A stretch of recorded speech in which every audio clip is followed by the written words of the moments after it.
Good evening. We are going to cover a few topics related to Rome as an active learning program. The topic is Rome and type of Romes and implementation of any Boolean logic circuit using Rome. So ROM, which stands for read-only memory, it is basically a storage medium which store the information permanently.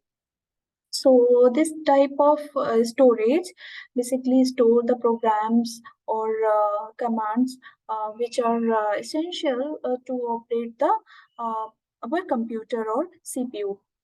So it is a non-volatile memory. It means it will not lose the data if the computer is shut down or power goes off. It will retain this data.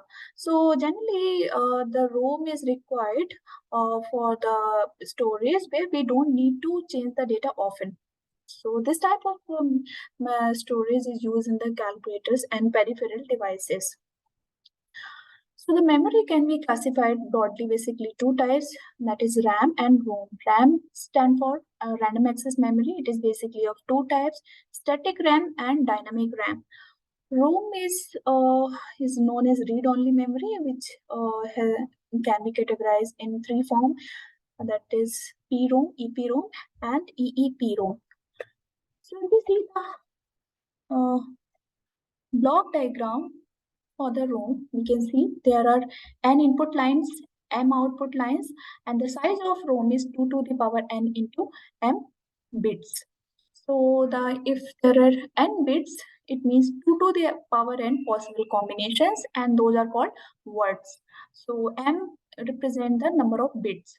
So we can say the number of bits per word will be represented from the output lines. So if we say the internal structure of the ROM, it basically consists of two important sections. First is decoder and second is OR gates array. So decoder consists of fixed AND array, and this is a programmable OR array. So if we see in this case, the input lines are 6. So it requires a decoder of n is to 2 to the power n, means 6 is to 2 to the power 6 decoder. So there will be 6 input lines and 64 output lines. So the 64 output lines will be represented from address line, and address line will be mapped to each word. So there will be total 64 words. And if we see there are 4 output lines, it means each word will be of 4 bit. So we can see the input address is selected 00000, means least address. So the word will be selected 0.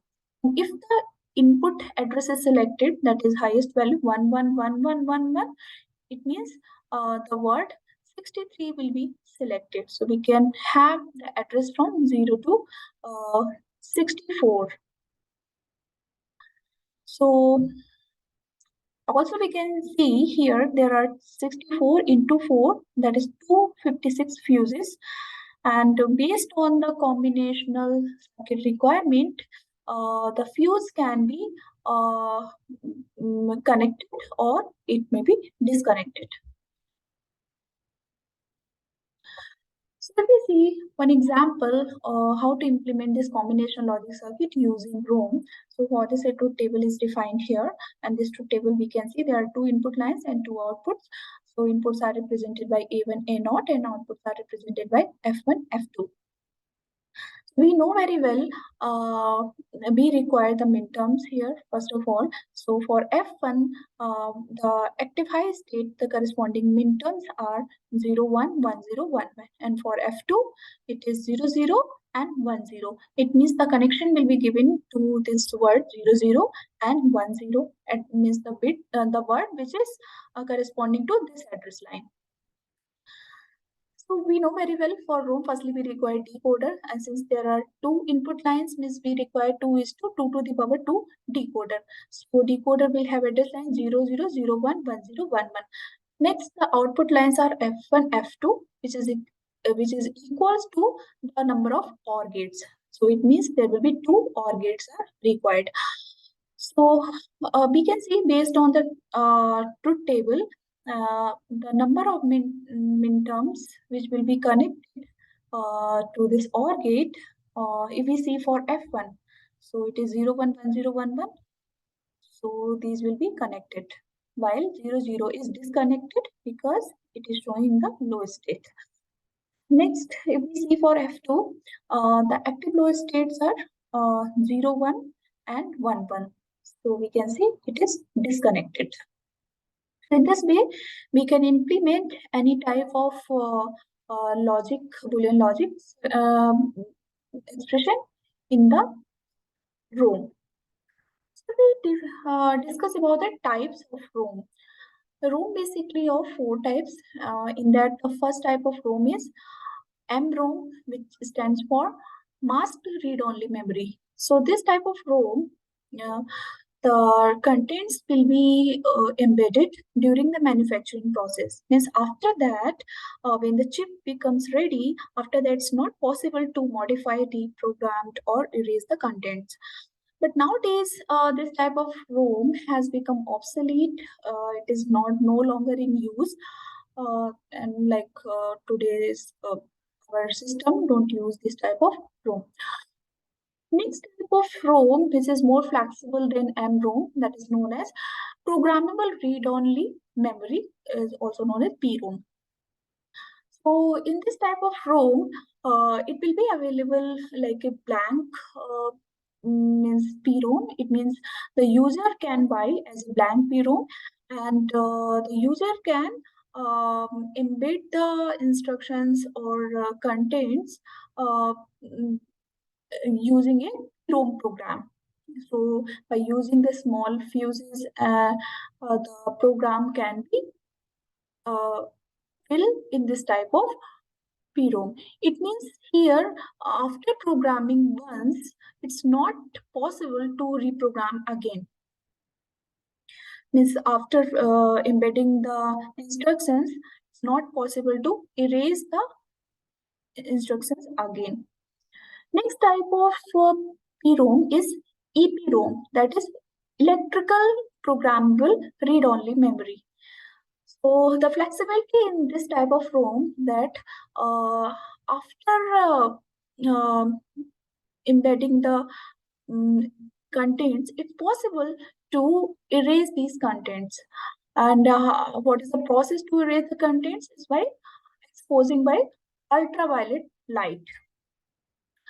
So to erase this content, it requires a PROM burner or PROM programmer. In this type of ROM, the data will be erased one byte at a time.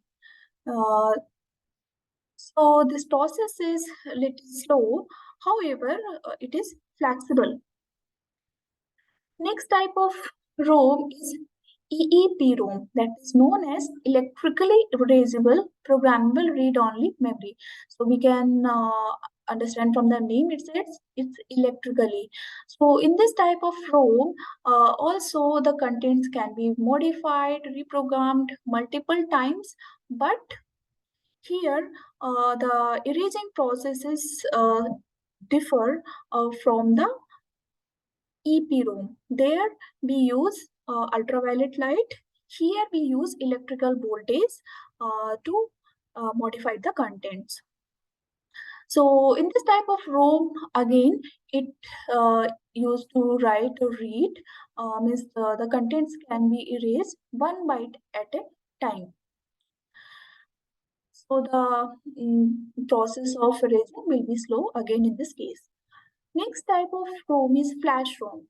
So it is basically advanced version of EEPROM. How it is advanced, we will discuss. So in this type of ROM, it contains the information and arrangement of an array or number of memory cells, which are made of floating gate transistors. So in this type of ROM, again, it's possible to erase multiple contents at a time. And here, it is possible to remove the complete block, which is equivalent to 512 bytes. Okay, so it's possible to erase the contents of 512 bytes at a time. Compared to if we see the EPROM and EEPROM, it's possible to erase only 1 byte at a time. So in this way, this flash memory is very fast compared to the EPROM and EEPROM. So we see the basic difference between RAM and ROM. We know very well RAM basically used for the permanent storage where we don't need to change the data frequently. And here the instructions which are related to our processors and our motherboard. So for that only we use ROM. But we know RAM is a temporary storage which is like basically used to access the data by users. So in ROM, the data will be stored in gigabytes per second. In RAM, it is megabytes per second. It is a non-volatile memory. We know very well, means it will hold the contents even when power is off.